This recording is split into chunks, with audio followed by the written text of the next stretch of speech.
अब हम लोग देख लेते हैं लीनियर सर्च को। तो लीनियर सर्च के अंदर हमारा क्या होता है कि हमने वन बाय वन इंडेक्सेस को देखना है, और जहाँ पे हमें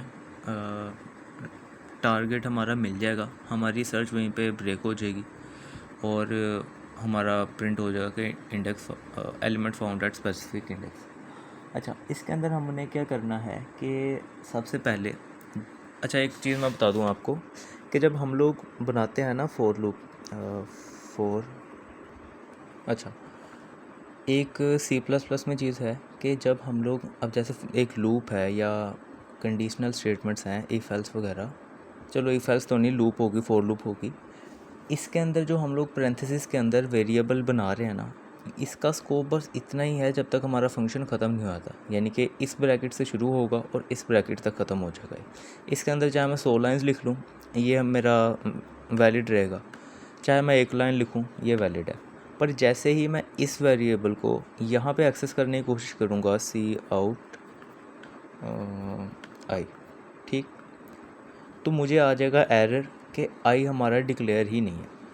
तो अच्छा, ये चीज़ मैंने बतानी थी। अब इस चीज़ को माइंड में रखते हुए हम लोग अपने प्रोग्राम को देख लेते हैं। तो इसमें हमने सबसे पहले किया, एक एरे ले ली 20 साइज़ की अनसॉर्टेड एरे। उसके बाद अभी इसको करो इग्नोर, हम लोग आते हैं इंट की पे। की है हमारा वो वेरिएबल जिसको हमने करना है फाइंड। अभी मैं इसको कर देता हूँ चेंज, इसको कर दिया अभी 73।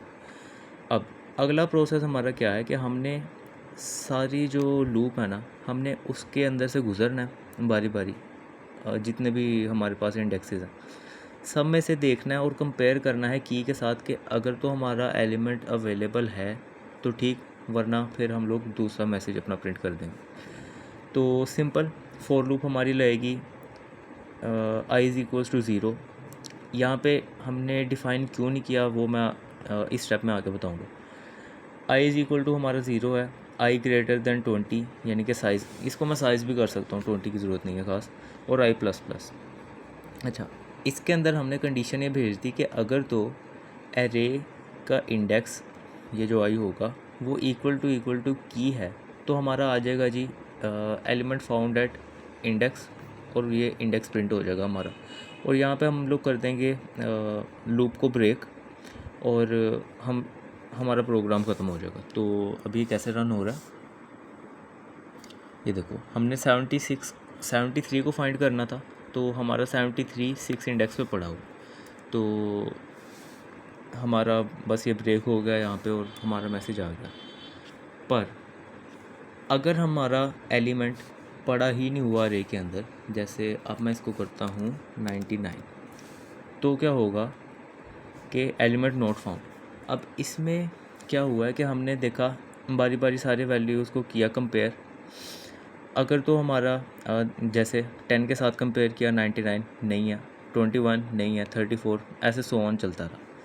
अब यहाँ पे इफ़ स्टेटमेंट होगी ख़त्म।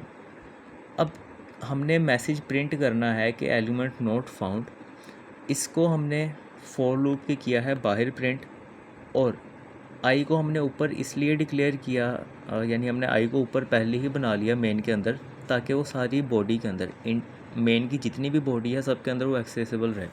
अब यहाँ पे जब लूप ख़त्म होगी ना, 20 होगी, तो आई का साइज़ हो गया, आई इज़ इक्वल्स टू हो गया 20।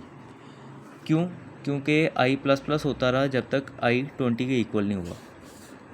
अब क्योंकि आई 20 सिर्फ उसी सूरत में होगा जब हमारा एलिमेंट अरे के अंदर पड़ा ही नहीं होगा, यानी कि अगर मैं कहूँ कि मुझे थर्ड पे मिल गया था 73, तो आई की वैल्यू हो गई ये 6 पे मिल गया था हमें 73, तो आई की वैल्यू हो गई 6, और लूप होगी वहाँ पे ख़त्म। पर अगर मेरा एलिमेंट, एक मिनट, पर अगर मेरा आई 20 के इक्वल है, मींस कि मेरी लूप 20 तक चली है पर फिर भी मुझे कोई एलिमेंट नहीं मिला, इस वजह से वो लूप से बाहर आ जाएगा, और यहाँ पे कंडीशन चेक होगी कि अगर तो आई है साइज़ के इक्वल, मींस यहाँ पे 20 आ रहा है, तो फिर मेरा एलिमेंट नॉट फाउंड का मैसेज आ जाएगा। अब मेरा ये सवाल था क्लास के अंदर मैम से, शायद आपके भी दिमाग में आया हो कि मैंने इफ़ के बाद एल्स को लूप के अंदर ही क्यों नहीं यूज़ किया। तो इसकी बेसिक वजह यह है कि अगर तो मैं लूप के अंदर ही यूज़ करूँगा तो जब तक मैं इस एलिमेंट तक नहीं ना पहुंच जाऊंगा, मुझे बार बार एलिमेंट नॉट फाउंड आता रहेगा। क्यों कि देखो, मैंने 10 के साथ कंपेयर किया 99 को, मुझे मैसेज प्रिंट हो जाएगा एलिमेंट नॉट फाउंड। मैंने 21 के साथ किया, एलिमेंट नॉट फाउंड। मैं जब तक इधर नहीं पहुंच रहा, मेरा हर बार एलिमेंट नॉट फाउंड का प्रिंट होगा और एंड पे मुझे ये चीज़ मिलेगी। इसको हम लोग एक बार रन भी कर लेते हैं। ये देखो, अब हमने क्या किया, एल्स लगा दी स्टेटमेंट, और ये है लूप के अंदर ही। तो इसके अंदर अब मैं इसको अगर रन करता हूँ तो ये देखो, हमें पहले ये 6 इंडेक्स पे आना, तो ऊपर मुझे जितने भी पीछे 5 इंडेक्स पूछ रहे हैं, मुझे सब में मैसेज प्रिंट हुआ है कि एलिमेंट नॉट फाउंड। तो इस चीज़ से बचने के लिए हम लोगों ने यूज़ किया था वो जो था, इफ़ हमने बाहर यूज़ किया था, वो इसी चीज़ से बचने के लिए था कि हमारा एक बार ही मैसेज डिस्प्ले हो, क्योंकि उस तरह हमारा प्रोग्राम एफिशिएंट नहीं लग रहा था। तो लीनियर सर्च का बस इतना सा काम है। अगला बाइनरी सर्च है, वो देखते हैं।